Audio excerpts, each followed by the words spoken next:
Bom, sou o Celso, falando aqui no canal Estilo 5.0+. Falo sempre sobre entretenimento, filmes, séries, livros, viagens, falamos já sobre bares e acho que vamos falar sobre restaurantes um dia desse. Mas hoje eu volto aqui ao tema dos livros e o primeiro livro que eu vou indicar para vocês chama-se The Endurance.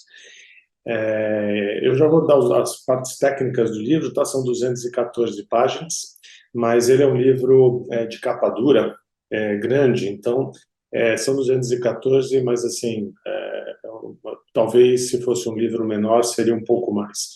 Mas ele também é repleto de fotos, eu já falo sobre isso. Você encontra ele na Amazon, seja em Kindle ou no livro físico, e também em áudio para quem gosta. A autora é Caroline Alexander. Bom, em março desse ano, agora de 2022, localizaram o Endurance, né, que afundou no Mar de Wendell em 1970, não, em 1915. O Endurance era o navio que foi utilizado pelo Shackleton. Nós estamos falando aqui na época dos grandes exploradores, onde você teve Roald Amundsen, que chegou ao Polo Sul em 14 de dezembro de 1911, praticamente 5 semanas antes do Robert Falcon Scott, explorador inglês, também chegar ao Polo Sul. Sendo que Amundsen, norueguês, conseguiu retornar com a sua tripulação, são e salvo, mas Scott, voltando com 4 membros da sua equipe, acabou falecendo por uma nevasca muito forte. A época se idolatrou demais Scott, depois se questionou muito se ele não errou no planejamento, então ele é uma figura muito controversa nessa questão, né? Veio de herói a uma pessoa despreparada, e tudo depende dos jornalistas que você escuta nessa questão. Mas esses são outros 2 livros. O fato é que eles chegaram ao Polo em 1911, e Shackleton resolve, então, fazer uma expedição cruzando toda a Antártida, de um oceano até o outro. Ele prepara, organiza e lidera essa expedição num navio chamado Endurance. Ele chegou a levar cães, cavalos, ele se preparou para fazer essa travessia, na verdade, a pé no gelo. Acontece que o Endurance nunca chegou nem no seu ponto de partida. Ele ficou preso no gelo no Mar de Wendell por volta de janeiro de 1915. Em 24 de outubro do mesmo ano começou a entrar água no navio, e pela pressão do gelo esse se partiu e ele afunda em 21 de 11 de 1915. A partir daí nós não estamos contando mais uma história em busca da glória, né, que nem dos outros 2 de atingir o Polo Sul e retornar, mas sim de um líder, Ernest Shackleton, que busca salvar a sua tripulação, salvar ele mesmo e sua tripulação. Então é uma lição de liderança, de gestão de recursos, visando trazer todo mundo são e salvo. São 14 meses em que ele passa ou preso no gelo, ou andando por ele, e o livro narra isso em detalhes, inclusive depois, para saber quem sobreviveu ou não sobreviveu, como que foi a atitude dele em cima de toda essa questão. Vocês imaginam assim, a distância que ele queria percorrer era algo entre São Paulo até Maceió, em cima do gelo. E depois você fica 14 meses procurando uma forma de sobrevivência e de alcançar a salvação. O livro é belíssimo porque o australiano Frank Hurley, fotógrafo australiano, ele pôde tirar fotos durante todo esse tempo. Então, o livro é todo permeado das fotos, desde a saída, deles presos no gelo, das diversas situações pelas quais eles passam durante esse longo período. Vale a pena conferir, é um livro muito gostoso de se ler, bastante ilustrado. O outro, talvez seja um livro que passou mais desapercebido por aqui, eu não sei, talvez para alguns, chamado O Corsário. É um livro pequenininho, são 196 páginas, foi lançado em 2002. Vocês acham no Submarino ou num site chamado Estante Virtual. em que ele narra as memórias de René du Guesclin. Se falei errado, me perdoa, não falo francês, eu entendi que é assim que se lê. O Corsário, bom, o Corsário é alguém que tem uma missão, uma carta de corso, permitindo que ele ataque outros navios ou outras nações para um determinado país. No caso, ele era um corsário que respondia à França. Ele, quando pequeno, foi destinado ao sacerdócio pelos pais, mas se rebeldia, acaba tendo uma vida bastante desregrada, até que a mãe permite que ele vá parar num navio respondendo a um outro corsário. Mas ele era um menino, assim, muito pródigo, né? Ou seja, aos 18 anos, ele, em 1691, ele já era capitão de uma fragata. O interessante é que as histórias de todos os saques, sequestros, pilhagens e pedidos de resgate que ele fazia a determinadas nações, tanto atacando navios quanto atacando cidades, portos. A mais curiosa, talvez, para a gente, né, nesse período que se passa aqui, de 1689 até 1711, é quando ele chega ao Rio de Janeiro. E aí ele já é comandante de uma armada completa, ataca a Baía do Rio de Janeiro e você tem a narrativa da forma como ele entra nessa Baía, conquista a Bahia, conquista a cidade, e depois das negociações pelo resgate da cidade do Rio de Janeiro. Muito interessante o livro também. Bom, falei para vocês, ele é pequeno, você devora ele num dia, mas é um livro bacana. Depois eu vou passar para um... Bom, eu sou fã do The Doors, ainda mais de Jim Morrison. Não sei quantos de vocês aqui curtem rock, mas quem curte já ouviu pelo menos falar da banda. Pode gostar ou não gostar. Mas o livro Ninguém Sai Vivo Daqui, que conta a história dele, é bastante interessante. 440 páginas, vocês encontram também na Amazon, na estante virtual, no Mercado Livre, tem Kindle, tem para ler o livro, né, físico mesmo. Bom, a frase Ninguém Sai Vivo Daqui vem da música 521 do álbum deles, do Doors, Waiting for the Sun. E obviamente, frase essa que o Jim Morrison curtia muito. O nome da banda, né, antes de falar dele especificamente, o nome da banda tem várias histórias da origem do The Doors, mas a mais contada e, na verdade, que parece ser a mais real, é que ele, de Morrison, falando de William Blake, tirou de um dos poemas de William Blake, que dizia o seguinte: quando as portas da percepção forem abertas, o homem verá as coisas como realmente são, infinitas. Bom, esse grupo nasce quando Jim Morrison encontra Ray Manzarek na Universidade da Califórnia, na UCLA. Ray Manzarek, é pianista clássico, né? E no caso do Doors ele vai ser um tecladista. E o Jim, na verdade, um camarada que fazia diversas poesias, muito sobre a alma humana, muito influenciado por William Blake, por Nietzsche, que ele gostava bastante também. Os dois se juntam e depois vem a banda Rob Krieger na guitarra e John Densmore na bateria. Curiosamente, o grupo optou por não ter um baixista, né? As manobras de Ray Manzarek no teclado acabavam fazendo algumas vezes do baixista. Jim não gostava de cantar, nunca quis cantar, inclusive ele é meio envergonhado no início, né? Mas é justamente como cantor em que ele vai se revelar os seus poemas, sua rebeldia e colocar até algumas experiências comportamentais à prova.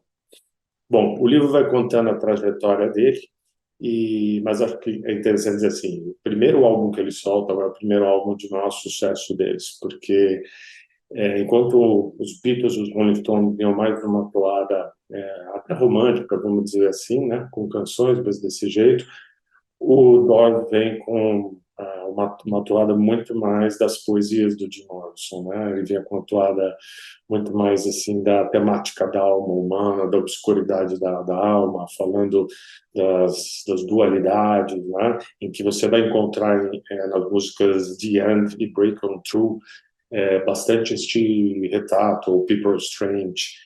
Claro que todos conhecem mais o hit Light My Fire, mas nem foi escrito pelo Gene, acho que foi escrito pelo Robbie Krieger, mas que se tornou um hit de sucesso. Bom, com esse sucesso, a rebeldia, a experiência do Jim Morrison acabam se sobressaindo.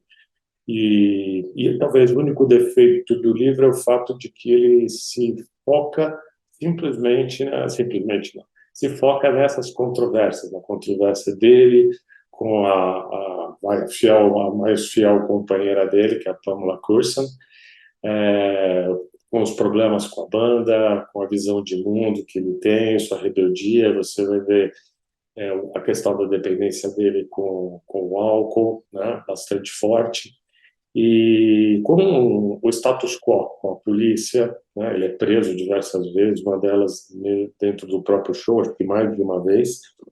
E então ele passa pela situação também com os pais, né? Ele foi educado por um pai militar, uma mãe dona de casa conservadora, e essa relação não é aprofundada no livro, mas deixa muito claro até que ele renegou-os. Até num determinado momento ele é perguntado sobre os pais dele e ele diz: eles estão mortos. E na verdade não estiveram. A irmã dele tenta, inclusive, a falar com ele no show e ele nunca nem a recebe. Bom, a história vai daí até a morte dele em Paris, em 3 de julho de 71. Ele morre aos 27 anos, curiosamente, a companheira mais fiel, a esposa dele, morre em 74, a Pamela Curson também aos 27 anos. Morte um tanto controversa, caixão fechado, ninguém viu o corpo a não ser Pamela Curson. O FBI investigava Jim Morrison, ele é tido como uma morte por overdose de algo que ele nunca usou. Mas, assim, a trajetória é a questão mais interessante, né? Tudo que ele faz, como ele pensa, as coisas que ocorrem. O livro foi usado como tema, né, para o filme The Doors, que narra bem a história dele e também a história da banda. Curiosidade, Jim Morrison está enterrado no cemitério, de novo, se eu errar no francês, Père Lachaise. E nesse mesmo cemitério estão enterrados Honoré de Balzac, Maria Callas, Chopin, Proust, Edith Piaf, La Fontaine. Mas o único túmulo cercado que você não pode chegar perto nem tocar é o túmulo de Jim Morrison. Acabei, como fã, eu fui a Paris e fui ver o túmulo dele, e tudo foi minha esposa que teve que ir junto. Ela falou: não acredito que você está me trazendo para ver um cemitério. Mas eu fui lá conferir e acabei mostrando isso para ela também. Legal, vamos lá. Esse último livro talvez é o livro que eu li, o último que eu li,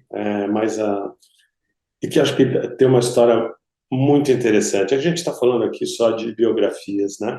Mas esse livro para mim foi surpreendente. Eu tinha visto um filme, achei o filme pouco profundo e fui atrás de entender um pouquinho mais a história de Marie Curie, que na verdade nasceu em Varsóvia como Mania Salome Sklodowska, em 7 de 11 de 1867. Importante a época em que ela viveu. Bom, o livro está na Amazon também, Kindle, em inglês. Agora, só estou falando sobre ele porque eu consegui achá-lo em português, né? Pasmem, depois de eu falar um pouco sobre a história dela, que esse livro em português você só encontra na estante virtual usado. Pelo menos eu não localizei, só localizei em sebo, né? Tem lá na estante virtual e tem outro, tem no sebo da USP, no Bazar do Livro, mas em português você só encontra neles assim. No Kindle eu achei só em inglês. São 526 páginas, a autora é a Susan Quinn e o livro é de 1997. Bom, ela Marie Curie, órfã aos 10 anos da mãe. Isso só tem uma importância porque ela teve uma depressão durante a vida inteira em função disso, mas nunca atrapalhou para os objetivos e para as conquistas que ela teve, né? Ela trabalhou como governanta e professora para poder pagar os estudos da irmã mais velha, e vamos lembrar que a Polônia, a Varsóvia, está sob o domínio da Rússia czarista, né? Então eles não tinham muitos direitos lá. E a irmã mais velha, depois de se formar em medicina, leva ela para estudar na Sorbonne, pagando os estudos dela lá. Bom, ela se graduou em Física e em 1894 prestou para o mestrado de Física, passando em primeiro lugar. No ano seguinte, ela presta para o mestrado de Matemática e passa em segundo lugar.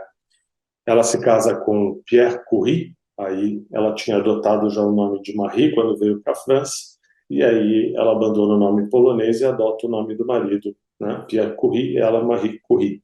Ele focado em pesquisas elétricas e magnéticas, eletromagnéticas, mas junto com ela ainda sendo a principal nessa questão, eles acabam isolando e descobrindo o polônio. Ela mesmo dá o nome de Polônia em homenagem à sua terra natal. Percebendo que ainda no resto do material sobrou, no material que sobrou, ainda você tinha 900 vezes mais radioatividade do que no urânio. Aliás, radioativo é um termo criado por ela, não existia.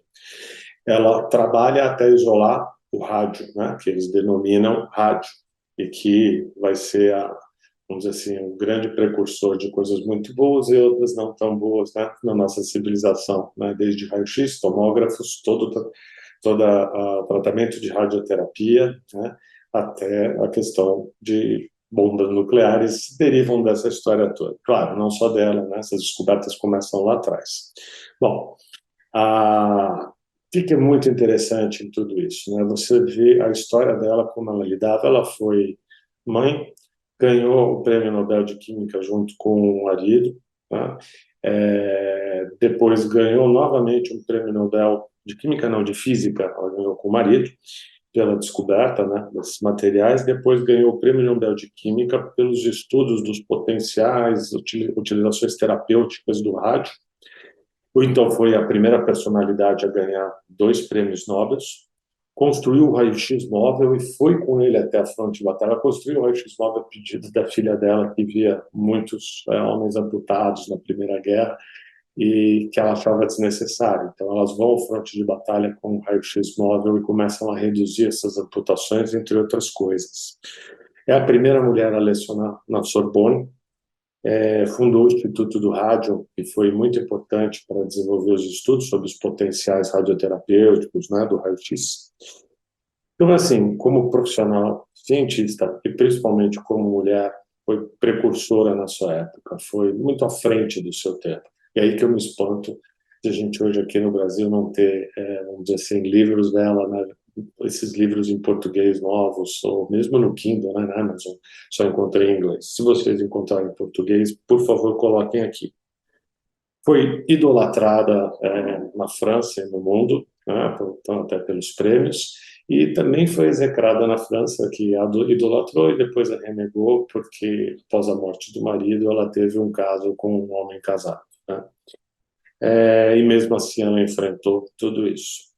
Bom, depois de tanto tempo convivendo com materiais radioativos, ela chegava a dormir com um frasquinho de rádio, porque ela, pelo brilho, e sei lá, talvez pelo amor dela por aquilo, você imagina essa exposição durante anos e anos, ela acaba contraindo uma doença no sangue, que é onde a gente conhece como leucemia, né?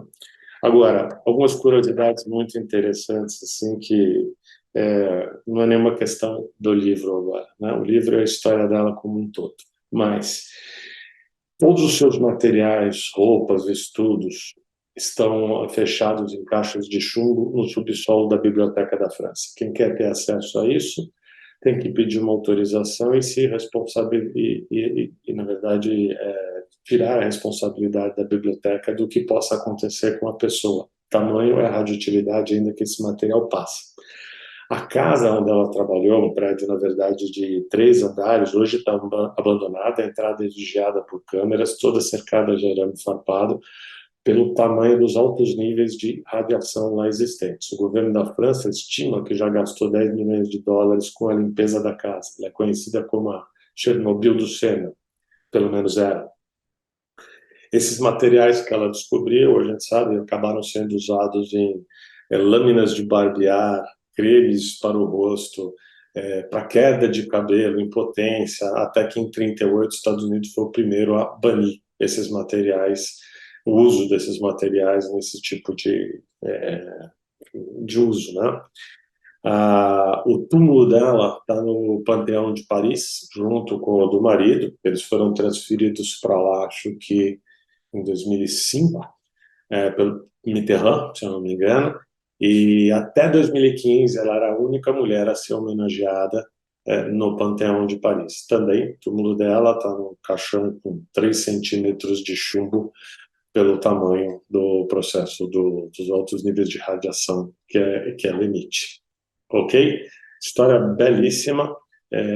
Para quem não quiser ler o livro, mas eu lamentaria, eu depois passo o nome do filme, que agora não me ocorre. Tá bom? Valeu?